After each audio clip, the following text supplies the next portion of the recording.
السلام علیکم گائز، کیسے امید کرتا ہوں سبھی ٹھیک ٹھاک ہوں گے۔ میں ہوں آپ کا میزبان، آپ کا دوست ملک بابر علی، ایک نئی انفارمیشن ویڈیو لے کے آپ کے ساتھ حاضر ہوں۔ اور آج ہم بات کرتے ہیں ترکی کیمپس جو ہے وہ پکڑے گئے جو پاکستانی ہے یا اس کے علاوہ ادر کنٹریز کے لوگ ہیں ان کو ریلیز کر رہا ہے، ان کو چھوڑ رہا ہے یا نہیں، اس کے اوپر بات کرتے ہیں۔ اور دوسرا، ڈپورٹنگ کیوں سلو ہوئی اور کیوں جو ہے وہ اتنا ٹائم لے رہے ہیں ترکی والے ڈپورٹ کرنے میں۔ کیا وہ وہاں پر ہی جو پکڑے گئے ہیں کیمپس کے اندر موجود ہیں، کیا ان کو وہاں پر ہی ریلیز کریں گے یا پھر ان کو ڈپورٹ ہی کریں گے؟ اور اس کے علاوہ بہت سے دوست کہہ رہے تھے کہ ترکی نے ڈپورٹنگ بند کر دی ہے، ترکی جو ہے وہ سروس دے رہا ہے۔ تو اس کے اوپر ڈسکس کرتے ہیں۔ ویڈیو سٹارٹ کرنے سے پہلے آپ تمام دوستوں سے گزارش ہے، subscribe to my YouTube channel and press bell icon, اور لائک کرنا مت بھولیے گا، اور ویڈیو اینڈ تک ضرور دیکھیں تاکہ آپ کو پوری جو ہے وہ سمجھ آ جائے۔ کچھ باتیں ایسی ہوتی ہیں جو ویڈیو 2 منٹ آپ دیکھتے ہیں، 3 منٹ دیکھتے ہیں، اور جو مین بات ہوتی ہے وہ آپ مس کر دیتے ہیں، جو کہ ویڈیو کے اندر ہی بتائی گئی ہوتی ہے۔ تو اس لیے ویڈیو پوری دیکھا کریں اور تاکہ آپ کو اچھے سے سمجھ آ جائے۔ جو ترکی نے ڈپورٹنگ بند نہیں کی تھی، کیونکہ جیسے آپ کو پتہ ہے عید کی چھٹیاں تھیں، اور عید الاضحیٰ میں بہت سے پاکستانی جو یورپ کنٹریز میں یا عرب کنٹریز میں رہتے ہیں، اور بہت سے ایسے پاکستانی جو کہ ترکش ایئر لائن کا استعمال کرتے ہیں۔ یہاں ترک ایئر لائن پوری دنیا میں ایک بہت بہترین ایئر لائنز ہے، اور ترکی جو ہے جو ڈپورٹ کرتا ہے جن لوگوں کو، ان کو اپنی ترک ایئر لائن کے اندر ڈپورٹ کرتا ہے، کیونکہ گورنمنٹ جو ہے جس کو ڈپورٹ کرتی ہے ترکی جس کو ڈپورٹ کرتا ہے وہ اپنے گورنمنٹ کے اخراجات کے اوپر کووڈ ٹیسٹ، اس کے بعد ٹریولنگ ٹکٹ، سب کچھ جو ہے وہ بورڈنگ پاس، سب کچھ انہوں نے جو ہے وہ ترک گورنمنٹ کی طرف سے کرنا ہوتا ہے۔ تو اس لیے جو عید کے دن تھا، رش بڑھ گیا تھا، ترکش ایئر لائن کی جو کیپیسٹی تھی وہ کم ہونا شروع ہوگی، جس کے بعد انہوں نے جو ہے عید کے دنوں میں بہت سلو کر دی تھی ڈپورٹنگ کا سلسلہ، اور یہ وجہ تھی۔ اور اس کے علاوہ جو ہے کچھ بہت لوگ کم تعداد میں جو کہ لوگ ڈپورٹ ہو کے پاکستان آئے، جو کہ عید کے دنوں میں آئے یا عید کے ایک دن پہلے یا عید کے ایک دن بعد، مثلا ایسے ہوا کہ سیکنڈ ڈے عید کے آگے یا پھر تیسرے دن عید کے آگے یا چاند رات کو یا اس سے پہلے ایسے لوگ آئے، لیکن وہ بہت کم تعداد میں تھی اور ان کی تعداد اتنی زیادہ نہیں تھی۔ نارملی ایسا ہوتا ہے کہ 100-150 ایک ہی جہاز میں وہ جو ہے ان کو بھیج دیا جاتا ہے، تو اس لیے ڈپورٹنگ تھوڑی سلو ہوئی تھی۔ اب کیونکہ چھٹیاں ختم ہوگی، دوبارہ سے یہ سلسلہ شروع ہوگا، اور سروس جو دے رہا ہے ترکی وہاں پر جن کو ریلیز کر رہا ہے وہ ان لوگوں کو ریلیز کر رہا ہے جن کا کوئی اتا پتہ نہیں ہے، جن کا کوئی ڈیٹا وغیرہ ان کو مل نہیں رہا، اور نہ ہی وہ پاکستانی یا کسی بھی کنٹری کے جو شہری ہیں وہ اپنا ڈیٹا ان کو دینا نہیں چاہ رہے، تو پھر ان کی مجبوری بن جاتی ہے 2 مہینے 3 مہینے تک وہ ان کو رکھتے ہیں، پھر ان کو وہاں پر ہی ریلیز کر دیا جاتا ہے۔ اور اس کی جو سب سے مین چیز ہے کہ وہ ریلیز کرنا ہے، وہ ان کی مجبوری بن جاتی ہے، کیونکہ ایک کنٹری کے اندر آپ رہ رہے ہیں تو آپ کس کنٹری کے ہیں یہ ان کو آئیڈیا نہیں ہے، تو آپ کو وہ کسی کنٹری میں کیسے بھیج سکتے ہیں؟ آپ کے پاس نہ ثبوت ہے، ان کے پاس کوئی پروف نہیں ہے کہ کیا یہ پاکستانی ہے، انڈین ہے، یا بنگالی ہے، یا نیپالی ہے، افغانی ہے، کس کنٹری سے ہے، تو وہ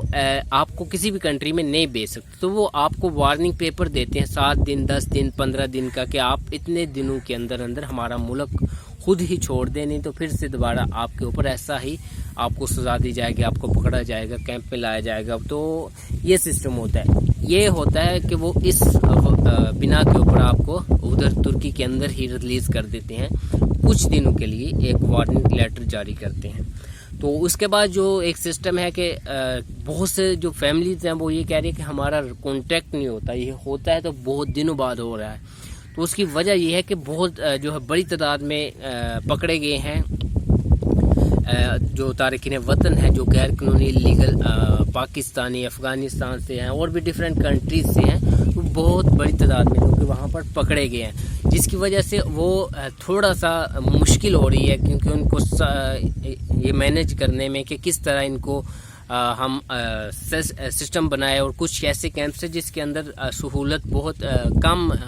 آپ کہہ سکتے ہیں کہ موبائل فونز جو بوتھ PTCL لگ گیا تو وہ ان کی تعداد بہت کم ہے اور کیپیسٹی زیادہ ہے، اس لیے نمبر وائز کبھی نمبر نہیں آتا. جب آپ کو کھانے کے لیے وہ نکالتے ہیں تو کھانے کے ٹائم آپ کو اتنا ٹائم دیا جاتا ہے کہ آپ کو اگر کھانے کے بعد اگر آپ کو بوتھ یا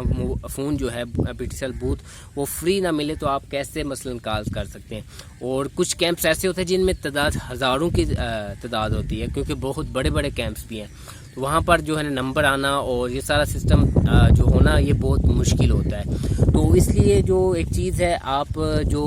فیملیز ہیں پیچھے وہ کافی پریشان ہوتے ہیں. ظاہر سی بات ہے، کسی کا بھائی، کسی کا شوہر، کسی کا ہسبینڈ، کسی کا جو فیونسی، ایسے بہت سے ہیں، کچھ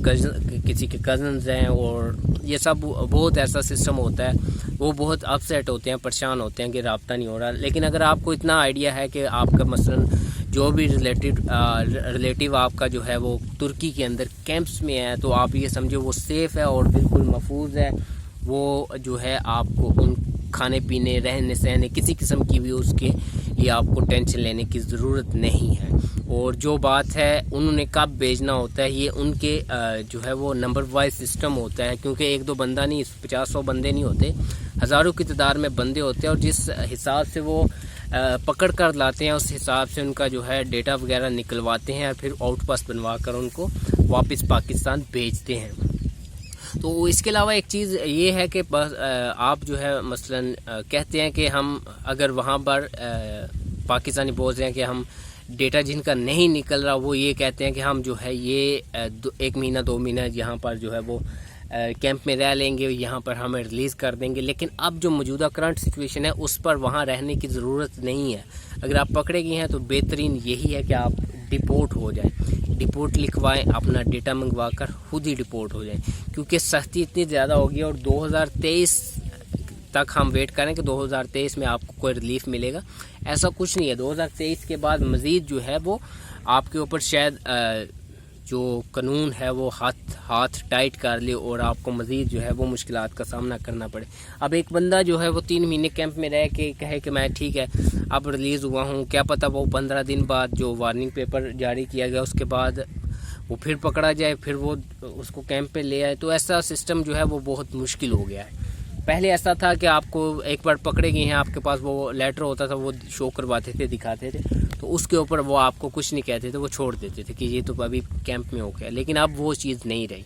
اور سیکنڈلی چیز ہے مثلاً کہ وہاں پر جو آپ رکنے کا فائدہ نہیں ہے نا، سیلری اس حد تک نہیں ہے، مہنگائی اس جو ہے وہ حد سے زیادہ تجاوز کر گئی ہے. تو یہ سارا سسٹم ایسے وغیرہ وغیرہ ہوتا ہے. تو باقی انشاءاللہ ملتے ہیں نیکسٹ ویڈیو میں. اگر آپ کو کسی ٹاپک کے اوپر ویڈیو چاہیے، کسی بھی قسم کا آپ کو مائنڈ میں سوال آتا ہے کہ آپ اس ٹاپک کے اوپر یا اس چیز کے اوپر ویڈیو بنائیں تو وہ بھی ہمیں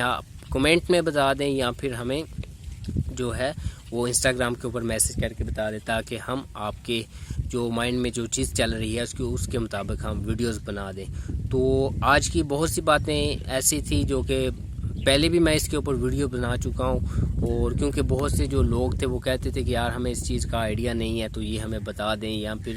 جو ڈپورٹنگ سلو ہوئی ہے یہ وہ سب کچھ وغیرہ وغیرہ، تو اس کے اوپر میں نے سوچا کہ آپ کو انفارم کر دوں. Thanks for watching, good luck, take care, اپنا خیال رکھیے گا، اپنے پیاروں کا بھی خیال رکھیے گا، اور سب کو دعاؤں میں یاد رکھیے گا. ملک پاکستان کے لیے دعا کیجیے گا کہ ہمیں ہمارا ملک، اللہ پاک ہمارے اس ملک پاکستان کو اس مشکل وقت سے نکالے اور اس کو خود مختار اور جرأت مند اور جو ہے آزادانہ مائنڈ رکھنے والے لیڈر عطا فرمائے. اور thanks for watching, good luck, take care, Allah نگہبان، فی امان اللہ.